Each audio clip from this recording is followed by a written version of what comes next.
pagi, Selamat pagi. Bapak Adif Chandra. Iya. Ya. Terima kasih Bapak sudah bergabung di acara podcast kami. Iya. Ini podcast peran keluarga dalam anti korupsi. Nah, kami dari kelompok 4 Pak. Iya. Ini sebagai tugas pemenuhan UAS Iya. dalam mata kuliah sosiologi korupsi. Iya. Sebelumnya Bapak Adif ini kesibukannya sebagai apa sih Pak? Di inspektorat saya definitifnya sebagai Kasubag Administrasi Umum. Namun per 17 Oktober kemarin saya juga menjabat sebagai sekretaris dinasnya di inspektorat. Iya. Sering bersinggungan sama masalah-masalah korupsi Pak? Kalau bersinggungan, kalau di ranah inspektorat memang itu wewenangnya ya. Memang banyak aduan dari masyarakat, baik itu penanganan dari masyarakat maupun dari LSM terkait kegiatan pemerintah. Jadi intinya advokasi juga Pak ya, terkait laporan-laporan korupsi seperti itu. Ya, kita juga menangani terkait laporan-laporan masyarakat. Jadi kita apabila ada laporan masyarakat, baik itu secara langsung maupun bersurat, kita juga melakukan konfirmasi juga setelah ada surat dari LSM ataupun masyarakat. Kita konfirmasi juga, kita tidak serta-merta langsung menangani. Kita juga harus secara birokrasi, kita harus juga mengundang siapa yang dilaporkan. Kita untuk sama seperti kegiatan di polisi maupun APH, kita juga berkoordinasi juga apabila ada laporan dari masyarakat melalui polisi maupun APH. Kita harus, karena ada nota kesepahaman antara Kemendagri, polisi dan kejaksaan terkait pengaduan pemerintahan, kegiatan pemerintahan. Jadi ketika ada laporan dari polisi maupun kejaksaan, polisi maupun kejaksaan harus konfirmasi dulu kepada inspektorat sebagai aparat pengawas lingkaran pemerintah. Sebelum masuk ke peran keluarga nih Pak, saya Iya. mau tanya, sulit nggak sih Pak, atau ribet nggak sih untuk melaporkan tentang korupsi ini kepada inspektorat atau pihak yang berwenang? Sebenarnya kalau sulit atau enggak, sebenarnya gini, masyarakat itu harus punya data dulu. Jangan hanya sekedar umpamanya ya dalam tanda kutip LSM atau orang, kan ada yang terkadang umpamanya saya tidak suka dengan orang itu, Personal gitu masalah. ya. Karena personal kan Iya. sering seperti itu. Makanya ketika ada aduan harus melampirkan bukti-buktinya. Harus ada bukti-buktinya yang mendukung untuk laporan tersebut, contoh fotonya atau mungkin bukti SPJ-nya atau gimana. Ada data penunjangnya? Ya, ada data penunjangnya. By data gitu. Ya, by data, kemudian juga pasal mana yang dilanggar oleh pemerintahan, makanya itu biasanya dasar minimal itulah sebagai dasar. Soalnya ya dalam tanda kutip mungkin ada personal, masalah personal pun kadang-kadang juga dilaporkan. Iya, bener sih. Karena kan sebagai orang awam aja Pak gitu. Iya. Jadi ya itu by data gitu. Iya, harus semua by by data. Oke. Sekarang masuk ke peran keluarga nih Pak. Iya. Nah, menurut Bapak nih bagaimana sih Pak proporsi atau persenan deh antara ayah, bapak sama ibu peran dalam keluarga untuk anti korupsi ini Pak? Peran bapak Ya. sama ibu, peran seorang ayah itu dalam sebagai kepala keluarga Sebagai kepala harus keluarga. memberikan keteladanan dalam memberikan edukasi kepada istri maupun anak satu, dan ketika mencari nafkah kita harus ya juga bekerja keras, bertanggung jawab, dan jangan sampai kita memberikan keluarga itu uang lah dalam tanda kutip, mungkin hasil-hasil yang kurang jelas. Iya, benar. Ya, itu satu. Kedua, seorang ayah harus juga memberikan edukasi kepada anak. Contohnya bagaimana mereka bisa harus disiplin, bertanggung jawab dalam melaksanakan tugas seorang anak. Baik itu contoh kecilnya aja lah, kita mungkin mengerjakan tugas PR atau jam segini harus membantu orang tua, itu harus sudah terbiasakan sejak kecil. Dan seorang laki-laki, seorang kepala keluarga juga harus memberikan contoh kepada istri bagaimana nanti mengatur keuangan. Juga kita harus juga memberikan contoh, karena beberapa kasus mungkin ada juga korupsi itu bisa melibatkan istri atau anak. Contoh mungkin hidup hedon. Oh, hedon itu termasuk korupsi, Pak ya? Ya, karena salah satu indikasi. Oh, indikasi. Iya, iya. bukan pasti korupsi, Iya. tapi kan salah satu indikasi. Nah, contohnya saja ya mungkin dari beberapa kasus yang ada di TV-TV kan banyak. Iya, benar. Nah, itu Sumbernya dari mana nih? Kok bisa dari hedon? mana? Dari Dipertanyakan. pajak. Oh, dari mana dia Iya, mendapatkan itu? Oh, gitu. Harus bisa dituntut ya hidup sederhana. Ya, iya benar. Nah, untuk pola asuh sendiri, Pak, orang tua terhadap anak yang Bapak terapkan untuk penanaman anti korupsi ini, apa yang keras atau yang lunak atau biasa aja? Kalau penanaman anti korupsi itu memang harus dari bawah. Ya memang contohnya disiplin. Kita tidak boleh terlalu keras, tapi kita juga tidak boleh terlalu lembek. Karena kalau kita terlalu lembek, ditakutkan nanti malah menyepelekan pendidikan dari orang tua. Takutnya malah ke depan, ketika mereka anak kita sudah dewasa, malah tidak terbiasa hidup disiplin dan sulit, dalam tanda kutip sulit untuk menerima keadaan karena kaget. Iya, benar-benar kaget karena dulu saya hanya hidup serba dalam tanda kutip mungkin hanya minta sudah dituruti, tapi sekarang dia harus bekerja. Ketika sudah ditanamkan sejak kecil untuk bekerja keras, bertanggung jawab dan disiplin, insya Allah hal itu dapat dikurangi.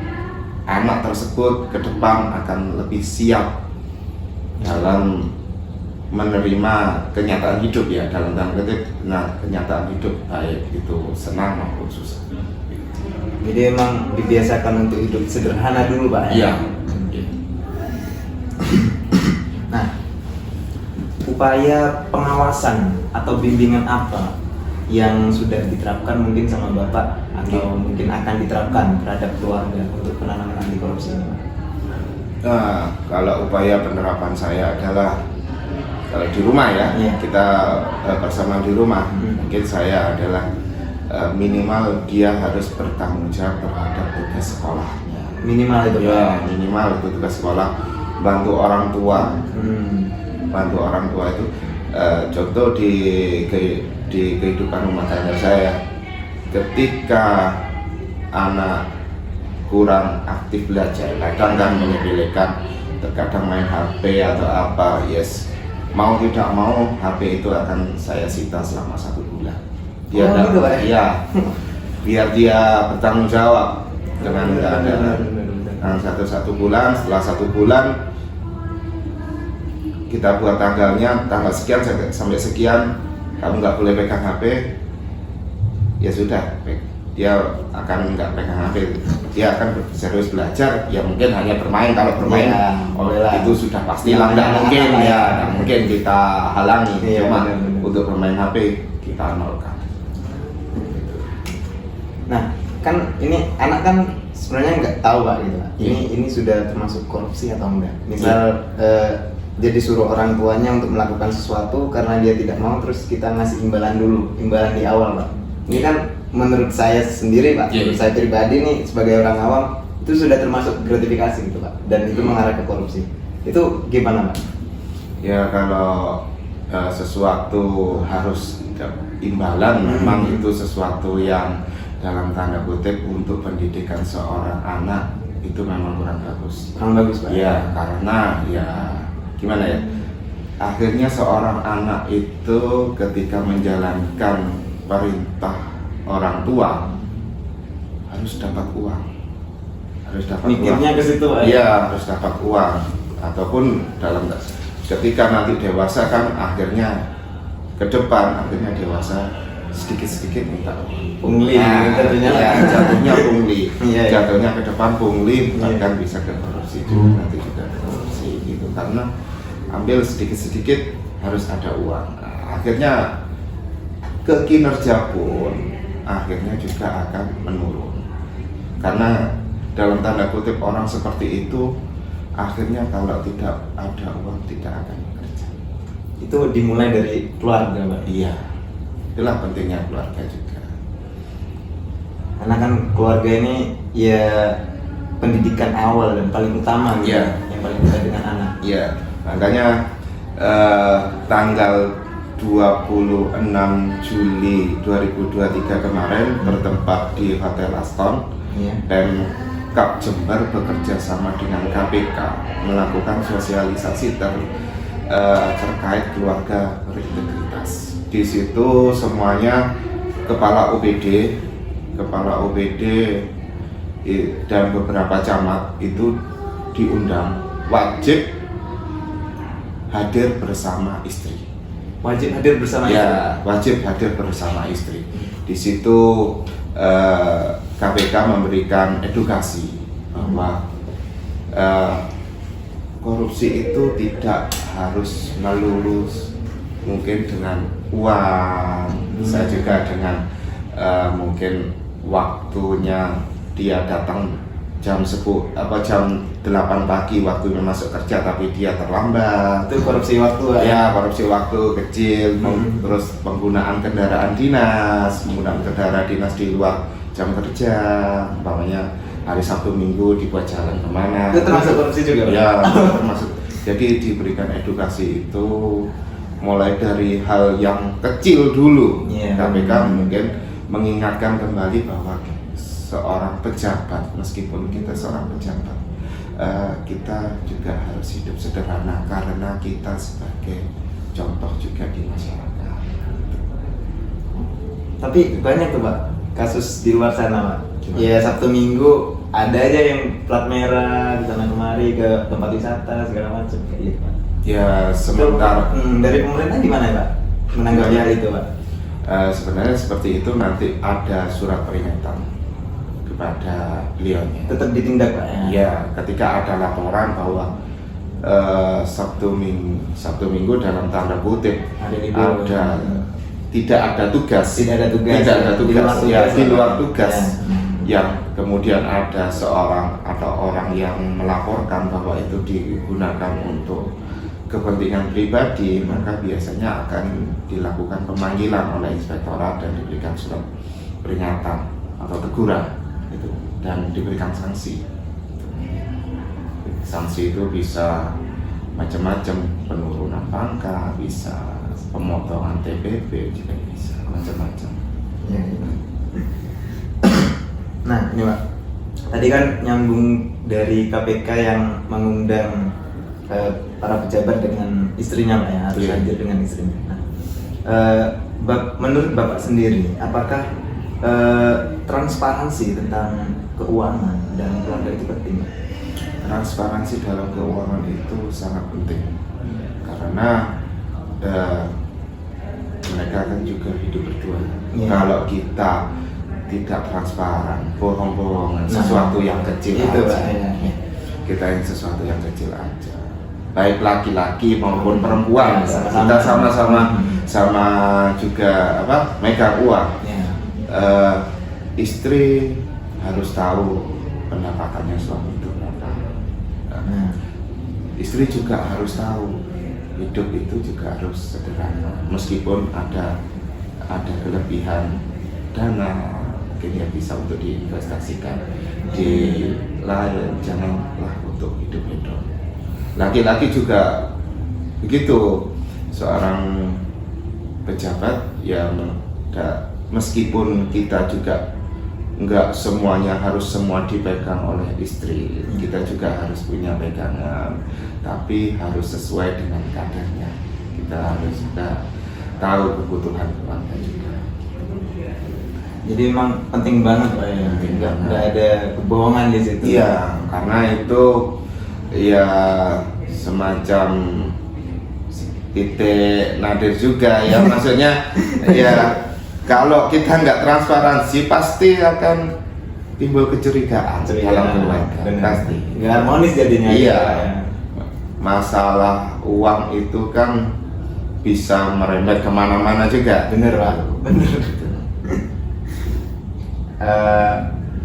Dengan cara komunikasi seperti apa Pak yang Bapak gunakan untuk membahas korupsi, sebuah wawasan tentang korupsi kepada keluarga, terutama anak Pak? Kalau kepada anak, cara komunikasi saya adalah memberikan teladan. Langsung teladan Pak? Iya, memberikan teladan. Maksudnya kita harus memberikan contoh dulu, bertanggung jawab. Contoh, jangan sampai minimal kecil sekolah jangan sampai terlambat. Ketika ada tugas PR pun kita juga baik di anak ada tugas PR juga kita harus dikerjakan juga. Contoh kecilnya ya, saya juga tugas dinas kan nggak mungkin saya sampai jam 4 sore itu selesai. Jam 4 sore pasti di rumah itu ya melanjutkan, pasti juga melanjutkan tiap hari. Pasti anak saya sudah tahu ketika buka laptop sudah seperti kerjakan. Kita harus minimal itu memberikan contoh teladan tadi Pak. Iya. Kalau kita hanya cuma baik kata, hanya baik kata kepada anak, kamu harus gini, anak itu jauh lebih meresapi ketika melihat tindakan. Benar. Harapannya itu lebih ke tindakan. Oh iya, harus memberikan kata seperti ini. Jadi tindakan yang baik pun ya suri tauladan yang baik. Iya. Itu yang ditangkap. Iya. Karena memang anak itu lebih gampang ketika menerima contoh yang dia lihat. Contoh yang dia lihat itu, oh bapak ini malam kadang masih kerja mengerjakan tugas. Berarti saya juga harus mencontoh seperti itu. Sama saya pun dulu meskipun saya tidak dibesarkan oleh kakek nenek saya juga, saya juga ketika saya juga dipres ya namanya, dipres dengan kakek nenek jam sekian, jam 7, jam 9 mau tidak mau harus belajar di depan meja belajar. Harus lah ya. Harus. Kalau nggak ada itu mati. Mau nggak mau belajar nggak belajar, pokoknya harus pegang buku harus. Begitu kan. Jadi mulai disiplin sejak awal memang. Ya memang hal itu akan tidak bisa dilihat 1-2 tahun. Saya merasakan itu ketika sudah dewasa. Ketika dewasa, saya akhirnya ketika melaksanakan tugas tidak mengeluh. Maksudnya tidak mengeluh, sudah biasa, sudah dari kecil sudah biasa seperti itu. Jadi nggak ngerasa berat gitu. Nggak ngerasa berat. Gitu. Ini Pak, contoh konkret dari keluarga Bapak dan Bapak yang sudah dilakukan untuk mempraktikkan anti korupsi atau nilai-nilai anti korupsi. Nilai-nilai anti korupsi. Iya, jadi contoh konkretnya apa? Kalau saya di rumah, pekerjaan rumah, saya ada kendaraan dinas juga. Tapi Sabtu Minggu dalam tanda kutip contoh seperti ini. Di luar tugas, Pak. Ini di luar tugas, dan di luar tugas saya, cuma saya menghadiri acara ini, saya juga harus pakai kendaraan pribadi. Seperti itu. Istri saya juga ketika ada pertemuan ibu-ibu PKK mungkin ya di kantor, ya contohnya tidak perlu hidup flexing atau hidup tampilan sederhana. Kalau anak ya mungkin di sekolahnya itu harus disiplin dan bertanggung jawab terhadap tugasnya. Yang penting itu Pak ya. Iya, tugas. Oke Pak, mungkin terakhir ya Pak, satu kata atau satu kalimat untuk keluarga di Indonesia terutama untuk penanaman anti korupsi di keluarga. Didiklah keluarga sejak dini dengan anti korupsi, karena itu akan berdampak sangat panjang kepada anak. Lebih baik kita hidup sederhana di hari tua daripada kita merana hidup tua di rumah. Siap. Terima kasih Ya. Bapak Adif Chandra. Ya, terima kasih Mas. Semoga ilmu yang kita dapat juga membawa dampak positif bagi perubahan Indonesia gitu Pak ya. Siap, siap.